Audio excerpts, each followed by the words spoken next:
Hey, this is Yazuki Wolf. I was hoping to get back to doing the Friday night art streams this week, but unfortunately I've been down with a cold and I still have a sore throat and really can't afford speaking for too long on the mic. So I'm just going to give an introduction here, and I'm going to show you a video on a new channel that I've started, which is a channel that's dedicated to learning Japanese. Specifically right now it's dedicated to learning hiragana and katakana. If this looks interesting and it looks like you want to actually seriously learn Japanese, please do head over to my other channel. I'll have the link in the description. Subscribe over there so that I know how many of you are actually interested in this, because it's kind of a niche thing. Originally, I know I talked about putting it on this channel, but I realized that it may not be for everyone. So as an experiment, I'm going to put it on another channel, and depending on how many subscribers that we get there, then I'll dedicate more energy into that. But for now, go ahead and check out this quick sample and see what you think.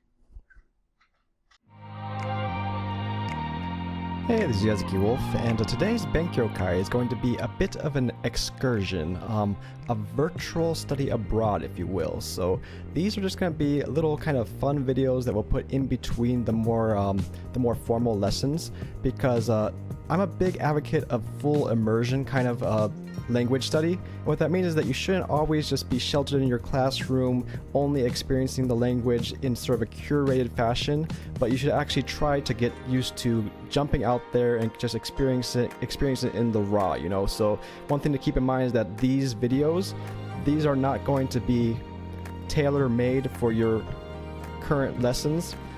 They may be more or less in the right level. I mean, I'll pick things that are in the general level of where we are in the normal classes, but expect to not understand a good amount of what goes on in these, because what we're doing now, we're just getting into the language raw, jumping in there. And just as a personal experience for me when I came to Japan, quick aside, when I first came here, you know, I understood maybe 10% of what was spoken to me, and it was really frustrating. And actually that frustration was what spurred me on to keep learning the language and keep getting better.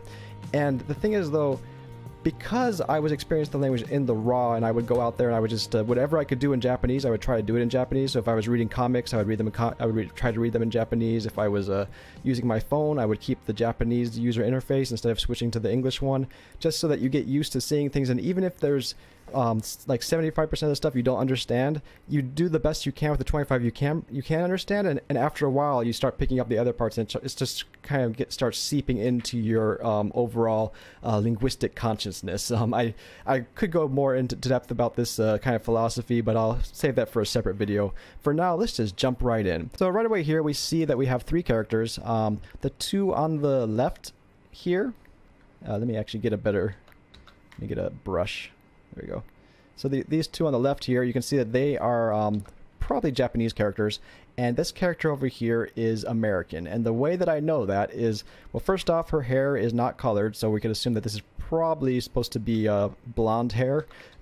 This character over here also has a white hair, so this you may argue is blonde, but when you look at sort of the kind of general personality traits and how this character is wearing an actual American flag bikini, and there's another big clue here. There's a little text here in katakana. It says e, and then it's very elongated, and it says e. So put that all together, it becomes yay. And I don't know why, but apparently that is the image of Americans. So we go over here, and the next clue that really seals the deal is when she says her name here in the dialogue box. Let me switch back to my like linear. Here we go. That works. So we have a, I, o, wa, and this is all in katakana, which is telling us that this is not a Japanese term. So a, I, o, wa, Iowa. So I believe this is saying Iowa. And then underneath that we have sa, n. So that's san. And now san is the prefix that we put at the end of people's names. So now we know that this is the name, probably the name of the person that she's looking at. And her name is Iowa-san. I don't know many Americans named Iowa, but it does sound like something that a Japanese person might think an American could be named. I don't know. Or maybe that's a joke because maybe she came from Iowa. I don't know. Maybe it's a series. I don't know what the context of that is. But so this is a person named Iowa. And she says, here's in kanji, so don't feel bad if you don't get that, but this is saying seijoki, which is, so we have star, and then stripes and flag. So it's the star and stripes flag. And then underneath that we have, in katakana again, because this is a non-Japanese term here, wait for it, you could probably figure this out, bi, ki, ni. Got any guesses?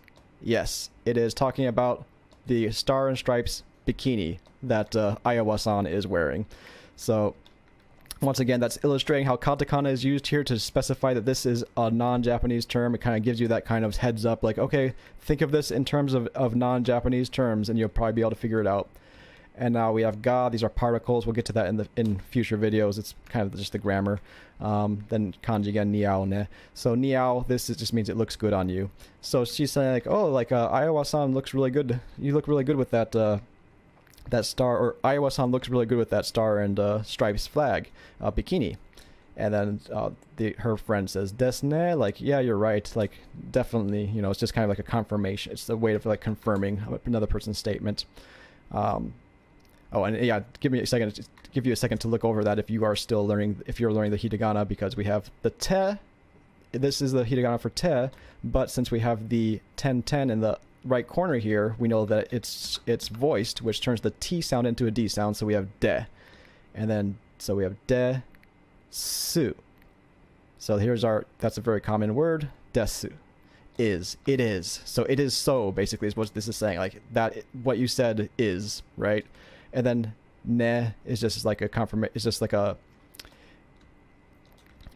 a way of softening the end and saying, like, I agree with you, like, desu ne, you know. And we'll go more into the grammar in future episodes, so, in the actual formal lessons. So now on to our next scene here.